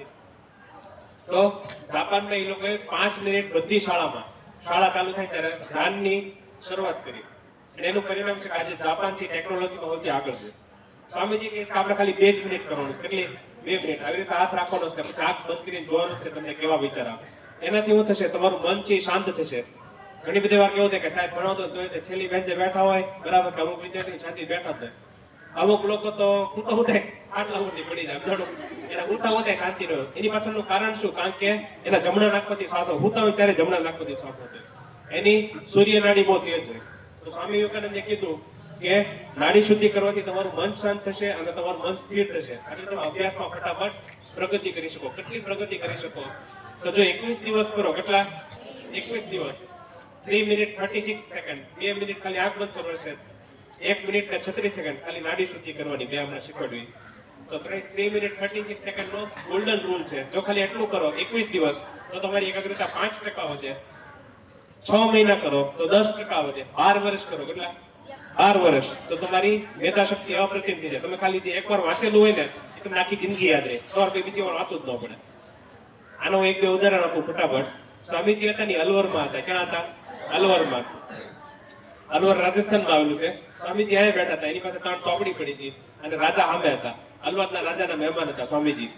તો સ્વામીજીએ પેલા પુસ્તક લીધું, 1 પાનું 2 પાના બધા પાના ફેરવ્યા અને પુસ્તક હેઠળ રાખ્યું. બીજું પુસ્તક લીધું. રાજા હોય ને કેટલા બધા માણસો મળવા આવતો હોય, રાજા વાતો સાંભળતા હતા, સ્વામીજી અમુક જોતા હતા. સ્વામીજીએ બીજું પુસ્તક લીધું, 1 પાના 2 પાના બધા પાના ફેરવ્યા, પુસ્તક હેઠળ રાખ્યું. ત્રીજું પુસ્તક લીધું ત્યારે રાજા સ્વામીજી હાલીને આવતા હતા. રાજાએ પૂછ્યું કે તમે સ્વામીજી શું ગોતો છો? મને કહો, હું તમને મદદ કરાવું. તો સ્વામીજીએ કીધું, હું કઈ ગોતતો નથી, તો પુસ્તક વાંચું છું. રાજા વિચારવા કે કોઈ માણસ આટલું ઝડપથી પુસ્તક વાંચી શકે, ખાલી પાનું ફેર્યો એટલી ઝડપથી. તો સ્વામીજીએ કીધું કે આ પુસ્તક મેં તમારી આંખ સામે જ વાંચ્યા, હમણાં આ ત્રીજું પુસ્તક મેં એટલું વાંચ્યું, તમારે પૂછો એ પૂછો. અને રાજાએ જેટલા પ્રશ્નો પૂછ્યા ને, સ્વામીજીએ કયા પાના ઉપર, કયા ફકરામાં, કઈ લીટીમાં હું લખેલો છે બધું કીધું. રાજા વિચારવા કોઈ માણસ એટલું ઝડપથી કેવી રીતે વાંચી શકે, એને આખી જિંદગી યાદ રહે એ રીતે. ત્યારે સ્વામીજીએ કીધું કે નાડી શુદ્ધિ કરવાથી ને આવી રીતે ધ્યાન મુદ્રામાં ધ્યાનમાં બેસવાથી તમારી બુદ્ધિ ફટાફટ વધે, રોકેટ ગતિએ. તમે જેની કલ્પના કરો કરીએ. તમે બધા ટીવી જોશો, ટીવી મેચ જોશો, મેચ એવો વચ્ચે જાહેરાત આપો, सच्ची माँ की पसंद बॉर्नविटा, मैंने अपने बेटे के लिए बूस्ट खरीदा, बॉर्नविटा खरीदा, हॉर्लिक्स खरीदा और मेरा बेटा पहला गया. એવું કે જ્યારે જોઈ જીવનમાં હવે આ ડબલા ખાઈ ખાઈને મરી જાવ તો કદી પહેલો નંબર નો આવે. હદળો કારણ કે માં શું નાખેલું હોય, ખાંડ નાખેલી હોય અને સિંગનો ભૂક્કો નાખેલો હોય. હવે સિંગનો ભૂક્કો તો આપણે ગામડાવાળા તો કેટલા જ માંડવી, આપણે ગુજરાતીમાં માંડવી કે સિંગ કેટલા બધા ન ખાતા હોય, એનો બધા પહેલો નંબર નો હોય, બધા ઇન્સ્ટન્ટ નો બની જાય. કઈ એવું નથી, બરાબર? એ ડબ્બા ખાવાથી કઈ ફેર નહીં પડે. પણ જો આ નાડી શુદ્ધિ કરશો, જ્ઞાન મુદ્રામાં 2 મિનિટ બેસશો દરરોજ, તો તમારી ફટાફટ પ્રગતિ થશે. આ તો શિક્ષક કે મેડમ હાજર હોય એના ડરથી તમે કરશો. પણ જો તમે તમારી જાતે પ્રગતિ કરવા માંગતા હોય, ફટાફટ પ્રગતિ કરવા માંગતા હોય તો ઘરે કરશો, જ્યારે કોઈ ન જોતું હોય ત્યારે, તો ફટાફટ પ્રગતિ થશે. આયા તો બધા શિક્ષક બેઠા એટલે તમે પરાણે કરતા હોય. તમને કઈ ઈચ્છા ન હોય, જાણો તો શિક્ષક આ જોતા હોય એટલે તમે પરાણે કરતા હોય, બરાબર? તમે અવાજ કરતા હોય એટલે શિક્ષકને ઊભું થવું પડે. પણ જો ઘરે હશો, તમારી જાતે કરશો તો ફટાફટ પ્રગતિ થશે. સમજાણું? એટલે સ્વામીજીએ કીધું કે જાતે કરો. તો આ થઈ ત્રીજી વસ્તુ, એકાગ્રતા. તો સ્વામીજી કહે છે કે, એટલે રાજાએ પૂછ્યું કે આમાં તમે આટલું ઝડપથી યાદ કરી રીતે રાખ્યું? તો સ્વામીજી કહે છે કે જ્યારે નાનું બાળક હોય ને, પહેલા બીજા ધોરણમાં, ત્યારે એ શાળામાં જાય ત્યારે એના શિક્ષક પાટીમાં ક ખ ગ લખતા શીખવાડે કે નહીં? બરાબર? નાનો બાળક હોય ને ખાલી એક જ અક્ષર યાદ રહે. પણ ત્રીજા ચોથા ધોરણમાં બાળક આવે ત્યારે એને આખો શબ્દ યાદ રહે. નમન, રમે છે, ભમે છે, દોડે છે, એવું યાદ રહે કે નહીં? એ છોકરો જયારે 7મા 8મા ધોરણમાં આવે ત્યારે આખું વાક્ય એક સાથે લખી શકે. હું શાળાએ જઈ રહ્યો છું, મારા પિતાનું નામ આ છે. તો સ્વામીજી કહે છે કે મોટાભાગના વ્યક્તિઓ છે આ દુનિયામાં, બરાબર 95% માણસો, એ પોતાની બુદ્ધિનો વિકાસ ખાલી એટલો જ કરે છે. પણ જો માણસ પોતાની બુદ્ધિનો વિકાસ કરે તો એ પ્રચંડ પ્રગતિ કરી શકે. શું કરી શકે? પ્રચંડ પ્રગતિ કરી શકે. બરાબર? હજી એક ઉદાહરણ આપું ફટાફટ. તો સ્વામીજી હતા એ અમેરિકામાં હતા અને કાઉબોયઝ હતા, એ બધા બંદૂકથી નિશાન લેતા હતા. કેનું? ઈંડાના પોટલા હોય ને એ પાણી ઉપર તરતા હોય. અમારા ઝાડવું છે એનું નિશાન લેવું હોય ને બંદૂકથી, આ વહેલું છે. શું કામ? કારણ કે ઝાડવું હલતું નથી એટલે ગોળી લાગવાના ચાન્સ ઘણા બધા. પણ જો ઝાડવું હલતું હોય ને ઘડીએ ઘડીએ, એને ગોળી મારવી હોય તો બહુ અઘરું. તો પાણી હોય ને એની ઉપર તરંગ હોય, એની ઉપર ઈંડાના પોટલા તરતા હતા. એ બધા કાઉબોય જતા ને રેપ જેપ થઈ ગયા પરસેવામાં, કે ગોળી વાગતી નહોતી. સ્વામીજી પુલ પાસે ઉભા હતા, સ્વામીજી થોડું બેસ્યા. એ બધા કાઉબોય જતા ને પૂછવા ગયો, oh you think that it is very easy, you take the rifle and shoot the shells. તમને એવું લાગે છે કે આટલું સારું કામ છે, તમે બંદૂક નિશાન લો, અમે જોઈએ તમને નિશાન લેતા કેવો આવડે? તો સ્વામીજી હાથમાં બંદૂક આપી દીધી. સ્વામીજી પૂછ્યું આ બંદૂક કઈ રીતે ચલાવવાની, how to shoot the rifle? તો ઓલા બધા એકબીજા મુજબ આવડે કે આ મને શું વાત કરે, આને બંદૂક ચલાવતા નથી આવડતી. તો એને કીધું જો આને ટ્રિગર કહેવાય, આને દબાવો એટલે અહીંથી ગોળી છૂટાય, અહીંથી ગોળી નાખવાની અને અહીંથી નિશાન લેવાનું. સ્વામીજીએ શીખી લીધું, આંખ બંધ કરી નિશાન લીધું, બધા ઈંડાના પોટલા વીધી નાખ્યા. તો ઓલા બધા કાઉબોય જતા એકબીજાને આવો જોવા માટે તાળીઓ વગાડવા માંડ્યા કે this gentleman is expert in rifle shooting and he was asking us how to shoot the rifle. આ માણસ તો 30-40 વર્ષથી રાઇફલ હલાવતો એવું લાગે છે, આપણને પૂછતો તો કઈ રીતે બંદૂક ચલાવવાની. ત્યારે સ્વામીજીએ કીધું મેં મારા જીવનમાં કોઈ દિવસ બંદૂક પહેલા હાથમાં પકડી પણ નથી, પણ હું ધ્યાન કરું છું. શું કરું છું?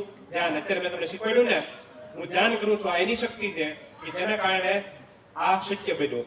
તો તમે જો કરશો તો તમે ફટાફટ પ્રગતિ કરી શકશો. કે તમારા જીવનમાં કોઈ દિવસ મદદ કરવાની જરૂર, બીજાની મદદ લેવાની જરૂર નહીં પડે.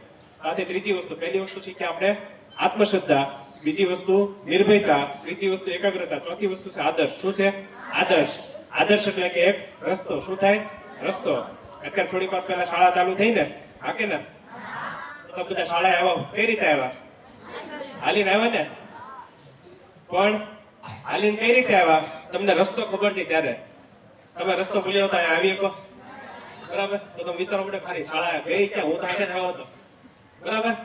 તમને રસ્તો ખબર છે એટલે તમે શાળાએ આવ્યા. જો તમને રસ્તો ખબર ન હોય તો તમે શાળાએ આવી શકો નહીં. એટલા માટે સ્વામીજી કીધું કે આદર્શ હોવો ખૂબ જરૂરી છે. બે છોકરા કે બે છોકરી છે, એક છોકરો કે છોકરી છે એના જીવનમાં આદર્શ છે અને બીજો છોકરો કે છોકરી છે એના જીવનમાં આદર્શ નથી. તો સ્વામીજી એવું કીધું કે જેના જીવનમાં આદર્શ નથી 50,000 ભૂલ કરશે. કેટલી ભૂલ કરશે? 50,000. જે છોકરો કે છોકરીના જીવનમાં આદર્શ છે એ ખાલી 500 ભૂલ જ કરશે. કેટલી? 500 ભૂલ. કારણ કે એને ખબર છે કે કયા રસ્તે જવાનું છે. એટલા માટે સ્વામીજી કહે છે આદર્શ હોવો ખૂબ જરૂરી છે. અને સ્વામીજી તો ત્યાં સુધી કહે છે કે ભવ્ય આદર્શ માટે પોતાની જિંદગી કુરબાન કરી દેવી એ બહુ મહાનમાં મહાન કાર્ય છે. તો એક તમને હાવ નાની એમથી વાર્તા કહું, 1 જ મિનિટની, એટલે તમને ખબર પડશે. તમારી જેમ એક સરકારી શાળામાં એક છોકરો ભણતો હતો, એની શાળામાં એક આવો કાર્યક્રમ થયો. એક મહેમાન આવ્યા એટલે એ છોકરે જોયું કે આ કોઈક મહાન વ્યક્તિ લાગે છે. આજે જ્યારે ઘરે જોયું ત્યારે એને માસી આવ્યા હતા. એના માસીએ પૂછ્યું તારી શાળામાં આજે કાર્યક્રમ હતો? એ છોકરે કીધું હા. એના માસી પૂછ્યું તને ખબર છે તારી શાળામાં કોણ આવ્યું હતું? એ કે ના ના. એ કે તારી શાળામાં કલેક્ટર આવ્યા હતા. તે છોકરો કે કલેક્ટર એટલે કોણ? તે એના માસીએ કીધું કે કલેક્ટર એટલે જિલ્લાનો રાજા. તો એ છોકરાએ નાની ઉંમરમાં, તમારી ઉંમરમાં નક્કી કર્યું, આદર્શ નક્કી કર્યો કે મારે કલેક્ટર બનવું. શું બનવું છે? કલેક્ટર. અને 12મું હવે સરકારી શાળામાં અંગ્રેજી એટલું બધું શીખવાડે અને અંગ્રેજીમાં બહુ તકલીફ પડી.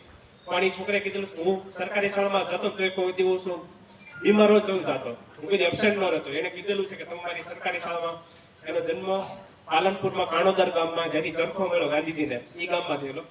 કાણોદર ગામમાં એ કાણોદર પ્રાથમિક શાળામાં જતા.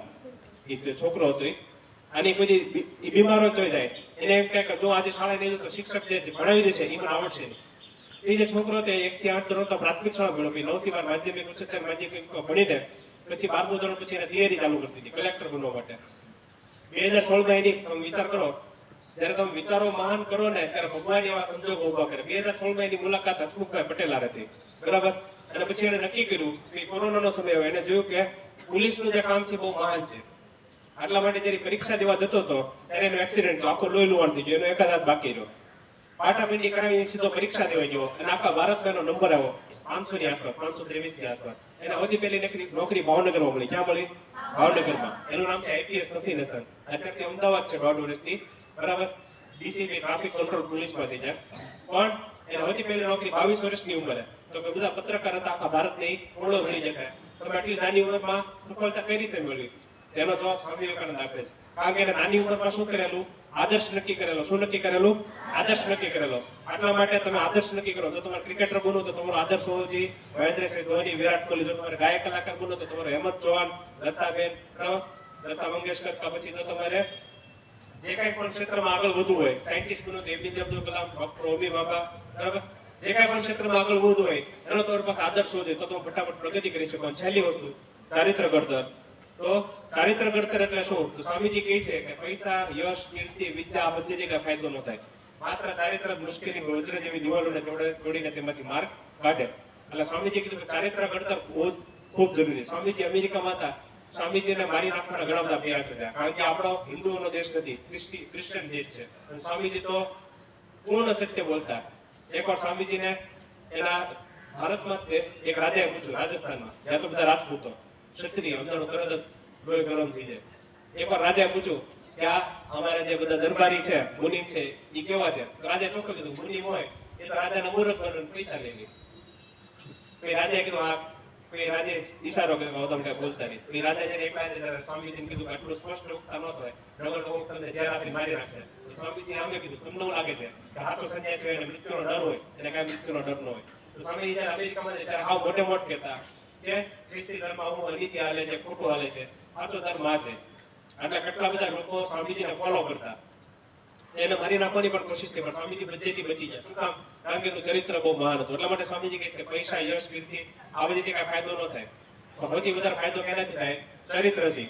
સ્વામીજી તો ત્યાં સુધી કહે છે કે તમારા બધા પૈસા ગુમ થઈ ગયા, ચિંતા ન કરો, કાંઈ વાંધો નહીં, તમે કાંઈ નથી ગુમાવ્યું. તમે બીમાર પડ્યા તો તમે 5% વસ્તુ ગુમાવી છે. કારણ કે શરીર તમારે બધી જગ્યાએ ઉપયોગમાં આવે. તમારે હાલી જવું એક જગ્યાએ બીજી જાય તો તમારે શરીરનો ઉપયોગ કરવો પડે. બધું તમે ચરિત્ર ગુમાવી દીધું તો તમે બધું ગુમાવી દીધું. If you lost the character, બરાબર, then you lost everything. એટલા માટે ચરિત્રનું નિર્માણ કરવું ખૂબ જરૂરી છે. તો ચરિત્રનું નિર્માણ કઈ રીતે થાય? તો આપણે બધા અત્યારે વિદ્યાર્થી છીએ અને આપણે એકબીજાને, સ્વામીજી આવો સરળ રસ્તો આપ્યો કે બીજાને મદદ કરો. તો આપણે બધા કેવી મદદ કરીએ? હમણાં માર્ચ મહિનામાં પરીક્ષા છે, આપણે કહીએ ઓલા દાખલામાં હું જોવા ખાલી રીતે હું જોવા દેખાડતો, આપણે આવી મદદ કરીએ. આમાં કેવું ઉપડે નહીં, સાહેબ આમે ઊભો હોય, મેડમ આમે ઊભો, આપણને જોતા હોય કે ચોરી નથી કરવાની, આપણને કેટલી વાર કહેતા હોય કાપલી લઈને નથી આવવાની, તો આપણે પરીક્ષામાં વર્ગખંડમાં કાપલી લઈને આવીએ અને સર કે મેડમ જોતા હોય તો ચોરી કરતા હોય.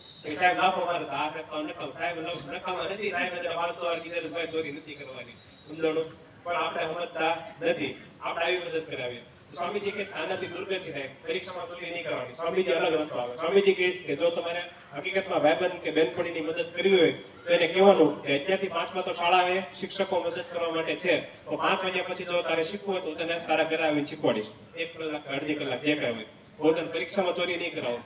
આ સૌથી પહેલો રસ્તો છે. જીવનો કોઈ ખોટું નહીં કરવાનું. જે સાચો માણસ હોય એને આખી દુનિયા ડરે, બરાબર? ખોટા માણસો હોય, ડરપોક માણસો હોય એને શસ્ત્રો રાખવા પડે. સાચો માણસ હોય એને કોઈ શસ્ત્ર રાખવાની જરૂર નથી પડતી, એને કોઈ ખોટું કરવાની જરૂર નથી પડતી. તો ચારિત્ર ઘડતર કરવું હોય એની માટે બીજાને મદદ કરવી પડે. ખાલી એટલું જ નહીં, પણ ચારિત્ર ઘડતર કરવું હોય તો તમારું જયારે ઘરકામ પૂરું થઈ જાય, હોમવર્ક તમને જે શાળામાં જાય પૂરું થાય કે તમારા મમ્મી પપ્પાને મદદ કરી શકો, તમારા બહેનો છે રોટલી બનાવવા મદદ કરી શકે, પાણી ભરવા મદદ કરી શકે, જે કાંઈ ઘરકામ હોય એમાં મદદ કરી શકે, એનાથી પણ તમારું ચરિત્ર ઘડતર થશે. આ આપણો કાર્યક્રમ પૂરો થાય છે. જય હિન્દ, જય ભારત.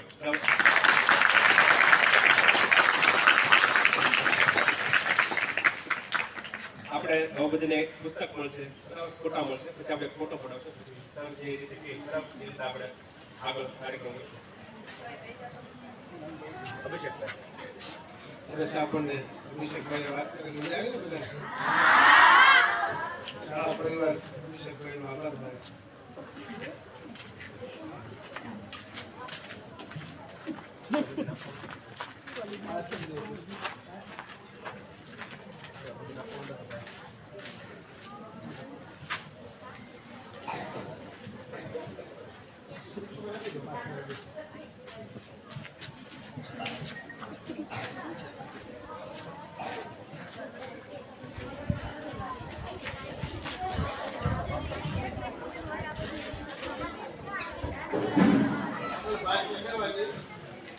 આ ગુસ્સો કરશે ને વળી પાછી આવી જશે.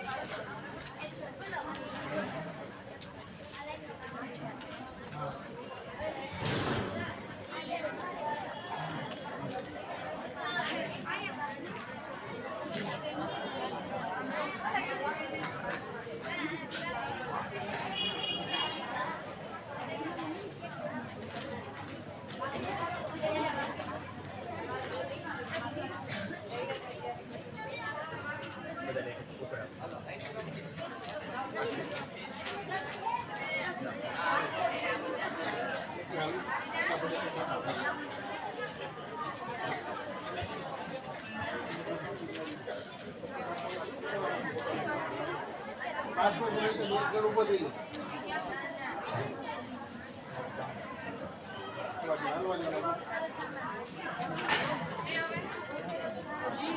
એક નાની ચોપડી છે, એક વિવેકાનંદ ફોટો છે. ભણે ને એના પછી છેલ્લા ઉછેર કીધું.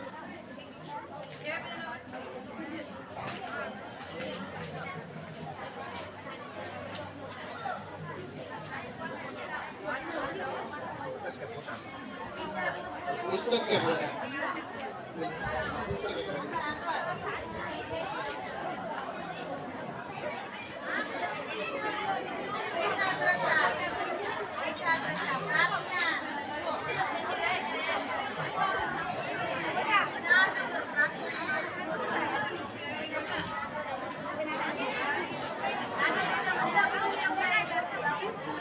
એમને પણ પુસ્તક મળી ગયું. જો એમને પુસ્તક મળી ગયું આવી રીતે રાખશો. મેં ક્યાં લખી દઉં